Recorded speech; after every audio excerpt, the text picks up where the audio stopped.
masaya, of course, kasi we were given the opportunity to visit again yung head office and of course to see our colleagues from other regions. At the same time, we're able to share din. Maliban sa mga maraming matututunan na bago, we're able to share also what we already learned. Sa pag-attend ng training, marami kaming natutunan like yung sa leadership. We need to motivate and inspire our people. And sobrang masaya. Kasi ngayon lang ulit yung ganitong training.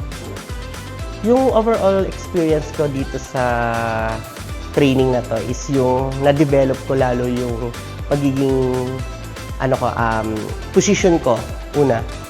And then yung mga natutunan ko dito sa training is very magagamit ko siya pagdating sa store.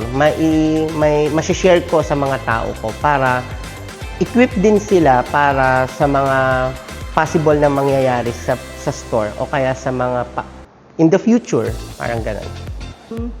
Overall experience ko sa pag-attend ng ating training, sobrang grateful and happy ako na napasama ako sa training na to.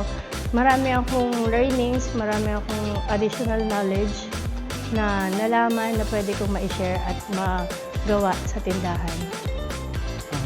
Overall experience ko sa pag-attend ng training, naging makabuluhan, tsaka yun, maraming knowledge na natutunan na pwede kong ma-share sa team ko tsaka sa ibang mga katrabaho ko. Ako masyadong malaki yung impact ng training kasi number one, leadership, di ba? Kasi we are all leaders.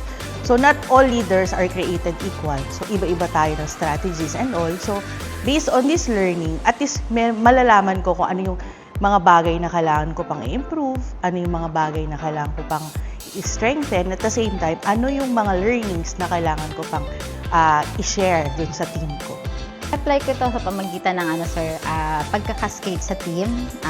Sabi nga nila is, what you learn here is share sa mga tao natin. Kailangan hindi natin sinasarili. I-share ko sa kanila by pamamagitan ng pagbibigay na pag-share ng mga natutunan ko. Apply ko to every day. Every day kasi since nasa operation kami, lahat yon ng training, lahat ng natutunan ko dito sa training na to, ma-apply ko lahat yan. Walang as in lahat, may bibigay ko lahat yung lahat na natutunan ko dito sa store. Ma-apply ko ang mga learnings na natutunan ko dito sa training, sa store, especially yung pagiging leader ko. Ma-apply ko siya sa team ko para ma-guide sila, ma-push ko sila, ma-inspired ko sila na gawin yung mas mabuti at yung magiging ikaka-success ng store para mas ma-hit namin or ma-achieve namin yung goal namin. Ma-apply ko siya bilang step by step. Kumbaga one day at a time lang. Kasi kumbaga mas madali siyang matututunan lalo na ng team ko, ma-share ko sa kanila paunti-unti, hindi yung mabilisan para at least ma-absorb kagad nila yung isang topic sa isang araw.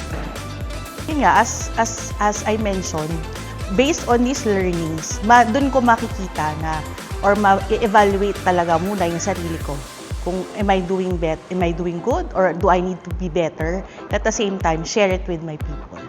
We will set a meeting, sir, our schedule with the help na rin po ng POO namin para maging maayos po yung schedule. Like po dun sa malalayong lugar, kahit po online, pwede namin silang i-meet at i-cascade po sa kanila naman yung natutunan namin. Meron kami sa store kasi na one day talaga and kompleto kami. Hindi lang talagang yung natutunan ko dito is i-share ko sa kanila. May meeting kami, magmi-meeting kami or huddles talaga na i-share ko yung mga natutunan ko dito sa office. Ma-apply ko ang mga learnings na natutunan ko dito sa training, sa store, especially yung pagiging leader ko. Ma-apply ko siya sa team ko para ma-guide sila, ma-push ko sila, ma-inspired ko sila na gawin yung mas mabuti at yung magiging ikaka-success ng ng store para mas ma-hit namin or ma-achieve namin yung goal namin. Pwede ko rin siyang i-share kapag meron kaming mga meetings or one-on-one talks with the team. Pwede ko siyang i-share sa kanila or kahit yung mga na-take down notes, pwede ko rin i-share sa kanila through GC or pwede kong i-print para at least meron silang mga nababasa or nababalikan or gusto nilang matutunan. Simple lang, thank you. Thank you, ganun lang. Kasi for giving us the opportunity to learn more and to be able to share it with the team. Thank you for this training. Sana tuloy-tuloy and nang maraming ma-motivate and ma-inspire para na rin po sa ikatatagumpay ng ating company. Message ko sa Expressions University, sana tuloy-tuloy yung ganitong training para dun sa iba pang hindi naka-attend para at least maging malawak na rin yung nila, maging equip lahat sila pagdating sa operation. Thank you sa Expressions University sa opportunity na binigay niyo sa akin na maka-attend sa trainings na to. At thank you rin sa Expressions Company sa ganitong trainings na binibigay niyo sa mga empleyado. Thank you po. Message ko po sa Expressions University, thank you so much po sa training na to and hopefully maging tuloy-tuloy po siya.